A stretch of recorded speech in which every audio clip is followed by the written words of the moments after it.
The fluorescent lights of Axiom, Tower's 47th floor, hummed their lonely midnight song as Marcus Webb pushed his cleaning cart past floor to ceiling, windows overlooking the glittering Manhattan skyline. His calloused hands gripped the mop handle with the same gentle firmness he used when braiding his daughter's hair each morning.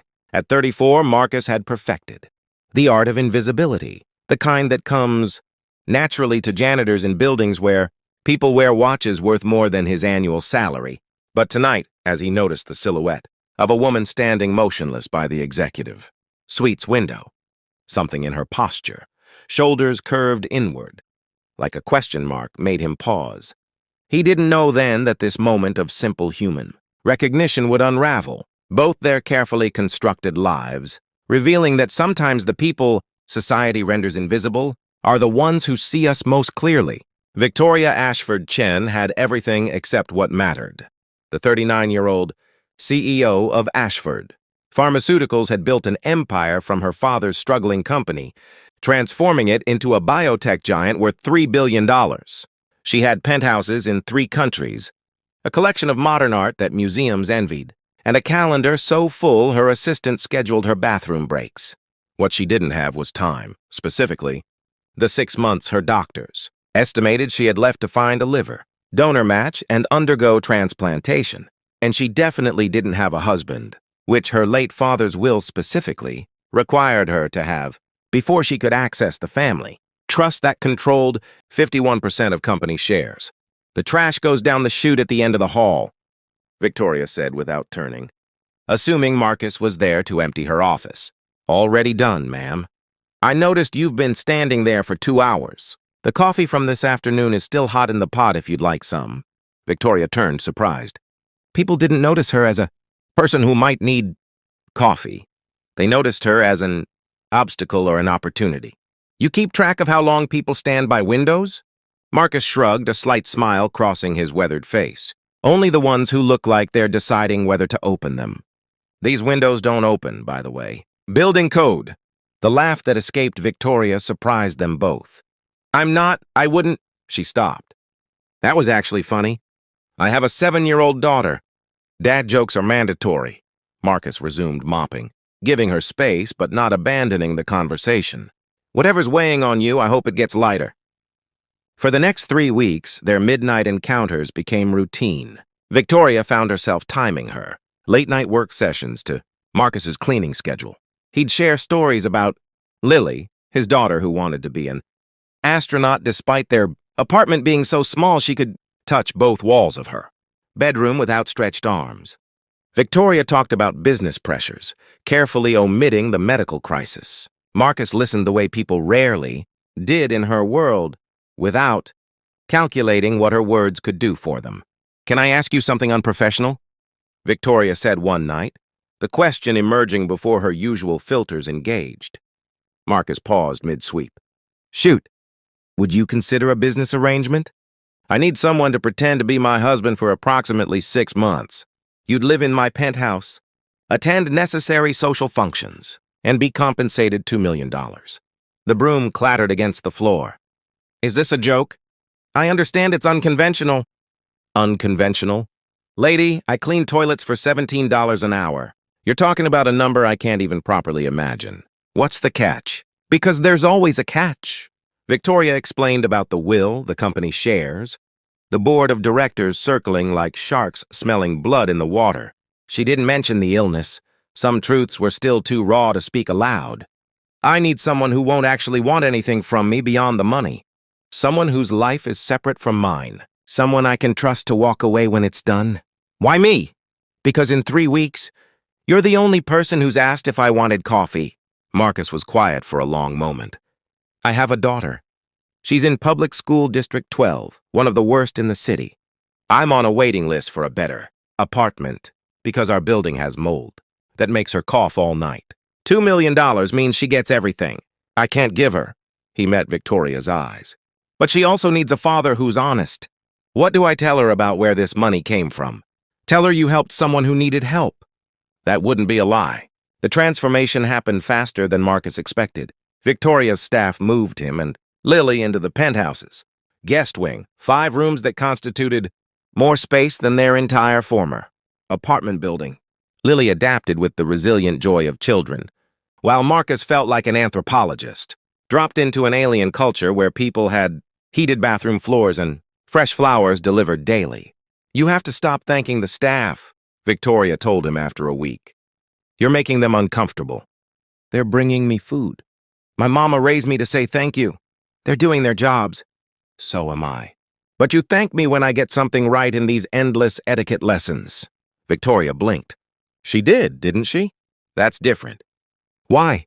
She had no good answer. The first charity gala was Marcus's baptism by fire. He wore a tuxedo that cost more than 4 months of his former salary and tried not to calculate how many of Lily's asthma medications each champagne glass represented.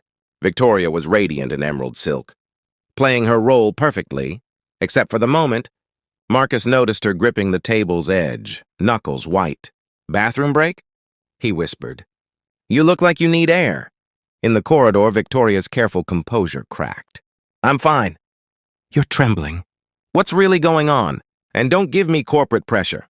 I've seen you face down board members without flinching." The truth spilled out. The diagnosis, the donor list, the ticking clock. "I didn't tell you because I needed you to take this seriously, not pity me." Marcus felt something shift in his chest. "You think this is about pity? Victoria, you're fighting for your life while running a company and somehow still remembering that Lily likes strawberry yogurt better than vanilla. That's not someone I pity. That's someone I respect the hell out of."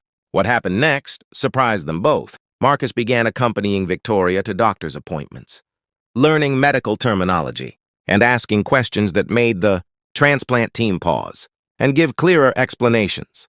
He started running Ashford Pharma's employee wellness program proposals past his former co-workers, getting real feedback that transformed the initiatives from corporate checkbox exercises into actual benefits.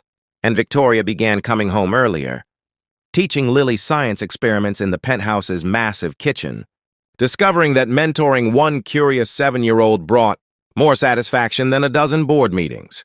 The discovery happened accidentally. Marcus was scheduling a follow-up appointment when the transplant coordinator's eyes widened at his medical history intake form. "Mr. Webb, have you ever been tested as a donor?"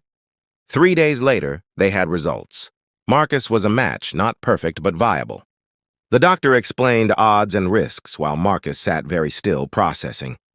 He could give Victoria time, maybe years. But the surgery carried risks.